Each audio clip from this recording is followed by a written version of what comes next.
दीर्घजीवितम अध्याय में वर्णित 5th पॉइंट औषधि और चिकित्सक। तो सबसे पहले इसके बारे में पढ़ते हैं, औषधि के बारे में। औषधि नाम रूपाभ्याम जानते है जपा वने अविपाश्चैव गोपाश्च ये चान्ये वनवासिन। मतलब अगर अपन को औषधियों के बारे में जानना है तो अपन किससे जान सकते हैं? जो वनों से ज़्यादा मतलब रिलेटेड, मतलब जो वन में को जानते हो अच्छे से, क्योंकि औषधियाँ वन में रहती है और वन को जो जानने वाला है वो ही अपन को औषधि के बारे में बता सकता है। तो वन के निवासी कौन कौन से होते हैं? तो जो वन में परमानेंटली रहते हैं, जिनका वास होता है वो। उसके अलावा जो वन में अपने जो पशुओं को चराने के लिए जाते हैं, जैसे जो वन में बकरियों को चराने वाले होते हैं और भेड़ चराने वाले, गाय चराने वाले, उनका पालन करने वाले, ये सब अपन को औषधियों के नाम और रूप का ज्ञान करा सकते हैं।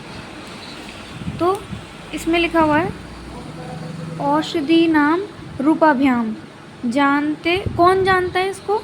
वन में रहने वाले, जो अवि यानी भेड़, गोपाश्च, अविपाश्चैव गोपाश्चैव, ये सब मतलब, या फिर वन में रहने वाले, चाहे अन्य, या तो ये दोनों को इनका पालन करने वाले है ना, या फिर वन के वासिन, ये ही लोग औषधि और उनका नाम और रूप को जानते हैं और अपन को उनके बारे में बता सकते हैं।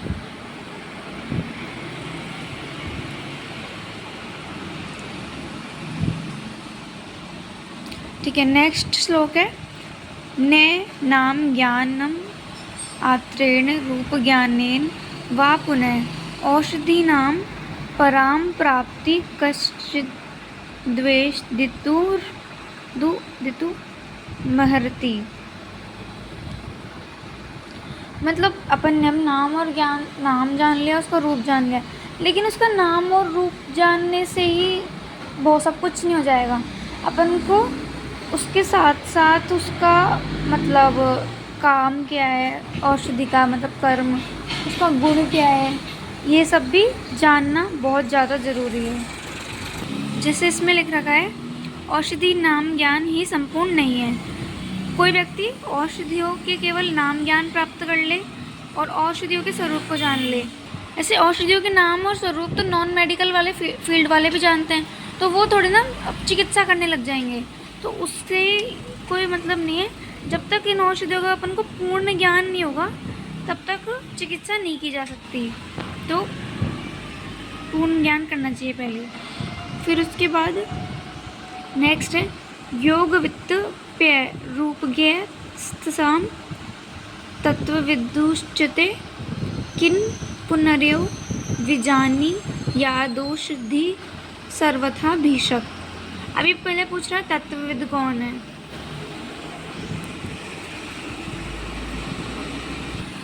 तो इस बुक में कहा गया है जो औषधियों के स्वरूप को न जानते हुए भी केवल उसके प्रयोग को जानता है, वह तत्व को जानने वाला कहा गया है। मतलब वो सिर्फ उस तत्व को जानता है, मतलब ये नहीं जानता ये औषधि कौन सी है, क्या है, वो सिर्फ ये जानता है इसका प्रयोग क्या है। मतलब उसका नाम जानता है और उसका प्रयोग जानता है, स्वरूप को नहीं जानता। तो ऐसे को तत्वविद बोलते हैं। फिर उस व्यक्ति के बारे में क्या कहना जो औषधियों को सब प्रकार से जानता हो, तो ऐसे व्यक्ति को फिर अपन क्या कहेंगे?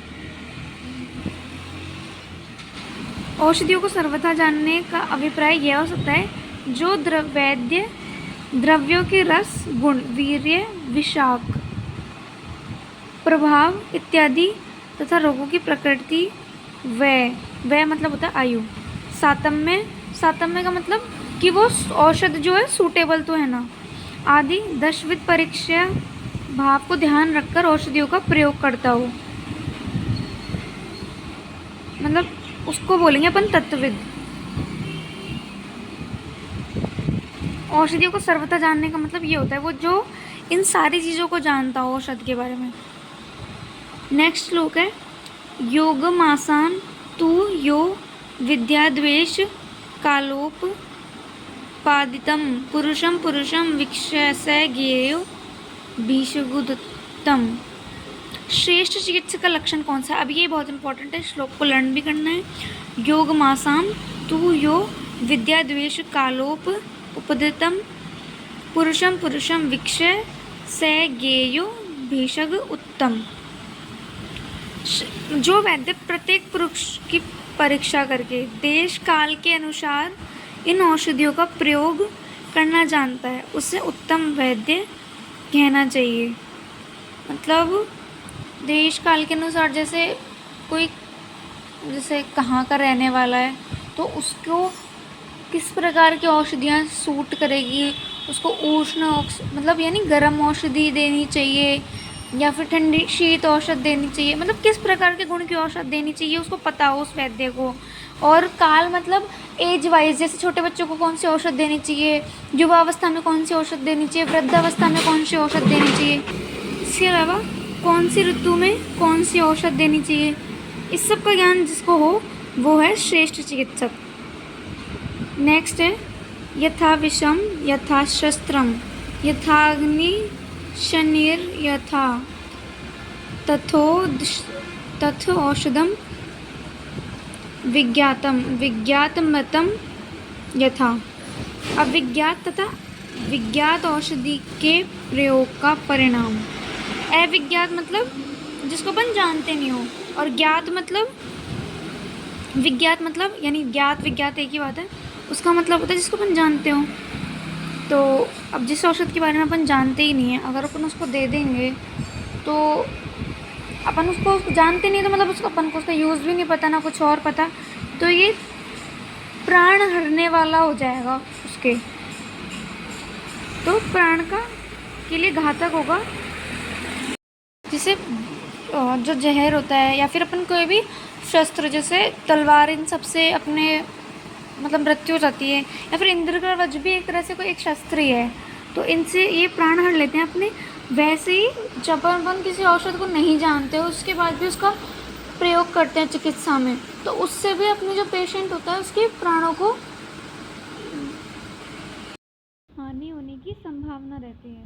ठीक है, इसके विपरीत अगर अपन जैसे किसी औषध को जानते हैं और किसी भी मतलब जो पेशेंट है अपना, उसके कुछ बीमारी हो रही है, वो बहुत टाइम से उससे परेशान हो रहा है, अपन किसी जानते हैं उस औषध को कि इस औषध से ये ठीक हो सकता है, तो वो उसके लिए अमृत के समान है, उसके लिए बहुत अच्छी मतलब साबित होगी, तो उसका आगे जीवन जीने में अच्छा रहेगा। औषधम ह्यान विज्ञातम नाम रूप गुण स्त्रीभिः विज्ञातम चापि दुर्युक्त मन अर्थायोपपद्यते। औषध के सम्यक प्रयोग का महत्व। जिस औषध का नाम, स्वरूप तथा गुण तीनों ज्ञात न हो अथवा ज्ञात होने पर भी जिसका प्रयोग मतलब गलत हो जाए, वह भी अनर्थकारी रहता है। जैसे इस वाले श्लोक में ऐसे बोला गया है कि मतलब है ना, जैसे अपन औषध का नाम भी जानते हैं, रूप गुण ये सब भी जानते हैं, मतलब उसके बारे में अपन को सारी जानकारी है, लेकिन उसके बाद भी अपन उसका सही से प्रयोग नहीं कर रहे हैं, तो वो भी बहुत नुकसानदायक होता है। चाहे नाम जान लो, सब कुछ जान लो, उसके बारे में जानना ही काफ़ी नहीं आएगी, उसका प्रयोग करना भी आना चाहिए। ये है उसका मतलब सम्यक प्रयोग का महत्व बता रहा है एक तरह से, कि वो अच्छे से प्रयोग करना भी आना चाहिए। अब नेक्स्ट श्लोक की बात करते हैं, ये सबसे ज़्यादा इम्पोर्टेंट है, इसको याद भी रखना है। योगादपि विषम तीक्ष्णम उत्तमम भेषजम भवेत भेषजम च अपि दुर्युक्तम तीक्ष्णम संपद्यते विषम तस्मान्नं भेषजयुक्तं युक्तिबाह्येन भेषजं धीमता किंचिदाये देयम् जीवितारोग्यम कांगीक्षणा। इसका मतलब है जैसे सम्यक प्रयोग में अब करना क्या है अपन को, जैसे क्या महत्व है उसका वही बता रहा है। जैसे मतलब कोई भी विष है मतलब, या फिर अपन अमाउंट भी मैटर करती है। जैसे कोई औषध है, वो उसका बहुत मतलब गुणकारी है वो गुण में, लेकिन अपन उसका अमाउंट इतना ज़्यादा यूज़ कर रहे हैं कि अपन उसको बिल्कुल नुकसानदायक बना दिया, तो ये भी गलत है। या फिर एक ऐसा भी होता है कि कोई विष है, लेकिन अपन उसकी इतनी कम अमाउंट यूज़ कर रहे हैं कि वो औषध का काम कर रही है, तो ऐसे भी होता है। तो अपन को उसका प्रयोग करना आना चाहिए, अपन को पता होना चाहिए किसको कितनी मात्रा में लेना है, तो अपन विष को भी औषध बना सकते हैं और औषध को भी विष बना सकते हैं। तो ये पूरा वैद्य पे डिपेंड होता है। तो ये वही बोल रहा है कि तेज विष भी अगर अपन योग यानी सम्यक प्रकार से प्रयोग करें उसका, तो वो श्रेष्ठ औषध बन जाती है। और श्रेष्ठ औषध को भी अपन गलत तरीके से गलत मात्रा में प्रयोग करें, और गलत मात्रा ही नहीं गलत तरीके से भी प्रयोग कर रहे हैं अपन। जैसे मान लो अपन को किसी बोला कि किसी औषध को अपन को दूध के साथ नहीं देना, और अपन उसको दूध के साथ वो मतलब बिल्कुल निषेध है उसके साथ दे रहे हैं, तो विष बना रहे हैं ना श्रेष्ठ औषध को भी ऐसे।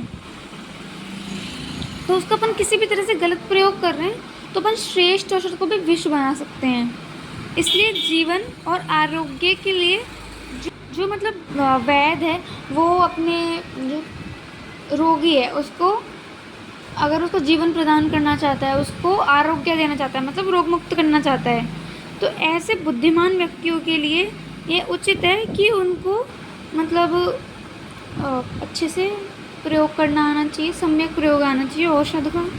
या फिर ऐसे मतलब रोगी को ऐसे वैद्य के पास जाना चाहिए जिसको औषध का सम्यक प्रयोग आता हो, है ना। अपने आप से कोई भी, इसलिए बोलते हैं खुद से कोई भी औषध नहीं लेनी चाहिए, किसी ऐसे वैद्य के पास जाना चाहिए जिसे औषध का सम्यक प्रयोग आता हो, वो उसके रूप के बारे में जानता हो, उसका नाम जानता हो, और उसे किस ऋतु काल में कैसे प्रयोग करना है उसका ये सब जानता हो, किस देश में मतलब ऐसे प्रयोग करना है वो सब जानता हो।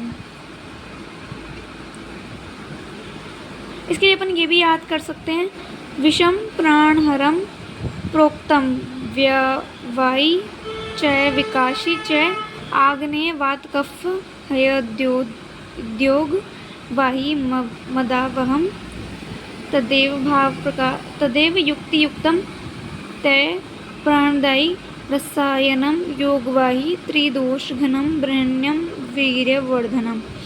तो ये यही बता रहा है पूरा कि विष वैसे तो प्राण हरने वाला होता है, लेकिन अपन उसको सही तरीके से प्रयोग करें, वो विकार मतलब ऐसे सही नहीं होता अपने लिए बिल्कुल भी, लेकिन अपन उसको सही तरह से प्रयोग करें तो वो बहुत अच्छा होता है अपने लिए, वात कफ वगैरह को सही कर देता है। लेकिन ऐसे ही अपन मतलब उसको युक्ति आनी चाहिए अपन को अच्छे से, तो अगर अपन को युक्ति आती है तो प्राणदायी रस बन जाता है ना। त्रिदोष को मतलब शमन करता है, उनका भ्रंगण करवाता है, वीर्य का वर्धन करवाता है, तो अपन को उसका, लेकिन अगर अपन को युक्ति आनी चाहिए, सही प्रयोग आना चाहिए उसका, तभी हो सकता है ये। नेक्स्ट है, ये श्लोक है नेक्स्ट वाला, मूर्ख वैद्य की निंदा कर रहा है ना। तो ये क्या बोल रहा है, कुर्यान्नी पतितो मूर्धनि सशेषम वासवासिनी सशेषम आतुरम कुर्यान त्वज्ञ मतौषधम। इसका मतलब है कि यदि सिर के ऊपर इंद्र का वज्र, वो बताया था ना शस्त्र अभी, तो वो भी गिर पड़े ना, तो मनुष्य की क्या पता आयु शेष रह जाए, है ना। लेकिन अगर अपन वैद्य है ना, उससे अगर अपन औषधियाँ ले रहे हैं, ठीक है, तो ऐसा रोगी अगर वो मूर्ख वैद्य से औषध ले रहा है तो उसकी मृत्यु निश्चित है, वो कभी नहीं बच पाएगा। कि फिर आगे बताएंगे इसमें कि इस तरीके से मूर्ख वैद्य से औषध लेकर तड़प तड़प के मरने से तो अच्छा है सीधा मतलब ऐसे अपने को डायरेक्ट ही मार दो, ऐसे डायरेक्ट ख़त्म कर लो, ऐसे तड़प तड़प के मरने से तो अच्छा है। आगे के श्लोकों में पढ़ेंगे अपन ये, ठीक है। तो इसमें बता रहे हैं, हाँ, तो ऐसे मतलब मेन बात ये है कि अपन को मूर्ख वैद्य से चिकित्सा नहीं करवानी है, ऐसे वैद्य जिसको मतलब ये सारे ज्ञान ना हो जो ऊपर अभी वर्णन किए थे, उससे चिकित्सा अपन को नहीं करवानी है। दुखिताय शयनाय श्रद्धनाय रोगिणे यो भेषजं विज्ञाय प्राज्ञमानि प्रयच्छन्ति। त्यक्तधर्मस्य पापस्य मृत्युभूतस्य दुर्मते नरो नरकपाती स्यातस्य संभाषणादपि।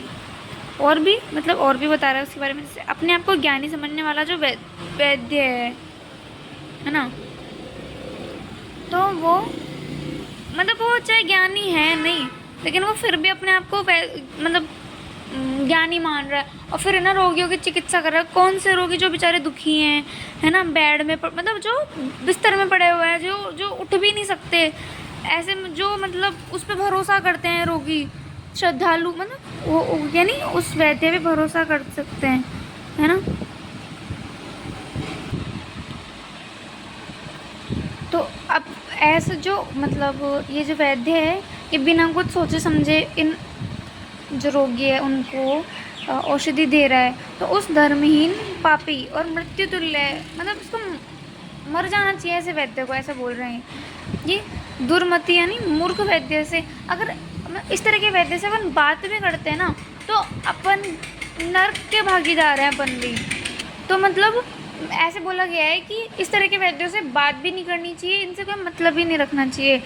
ऐसे बताया गया है कि मतलब है ना, इन लोगों को अगर इन लोगों से कोई बात करता है ना, तो उसको बोलो कि तुम अगर इससे बात कर रहे हो, इस तरह के वैद्य से संपर्क रख रहे हो, तो तुम भी नर्क के भागीदार रहोगे, और बहिष्कार कर देना चाहिए ऐसे वैद्य का। और ये मतलब बहुत दुर्घटना क्रिएट कर सकते हैं अपने सोसाइटी में ऐसे वैद्य अगर रहे तो। नेक्स्ट है वर्माशी विषम क्वथितम ताम्रमेवं पित्तमत्यग्नि संतप्ता भक्षिता वायप्य योगुड़ा न तु श्रुतवतां वेशं बिभ्रता शरणागतात् गृहीतमन्नं पानं वा वित्तं वा रोगी पीड़ितात्। मूर्ख वैद्य द्वारा रोगी से धन लेने की निंदा बताई गई है। मतलब वो वैद्य मूर्ख है, फिर भी वो रोगी को पागल बना के उससे पैसे लूट रहा है, तो ये बहुत गलत चीज़ है। ऐसे मतलब अभी बोल रहा है कि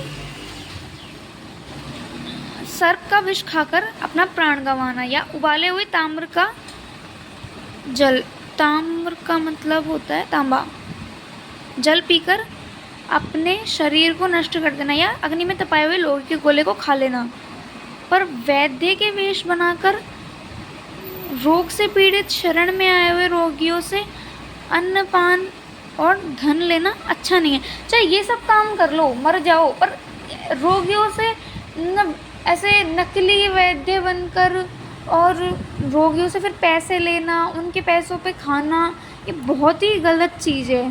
तात्पर्य यह है कि उन मूर्ख वैद्यों के लिए यह उचित है कि वे ऊपर बताए गए 3 कारणों से मर जाएं, पर शरण में आए हुए रोगियों को बिना समझे बूझे औषधियाँ ना दें और उनसे धन नहीं लें। वास्तव में तो मूर्ख वैद्य को नैतिक दृष्टि से चिकित्सा करनी ही नहीं चाहिए, उसके बदले अन्न धन इत्यादि लेना तो और भी निंदनीय है। ठीक है, नेक्स्ट है भीषक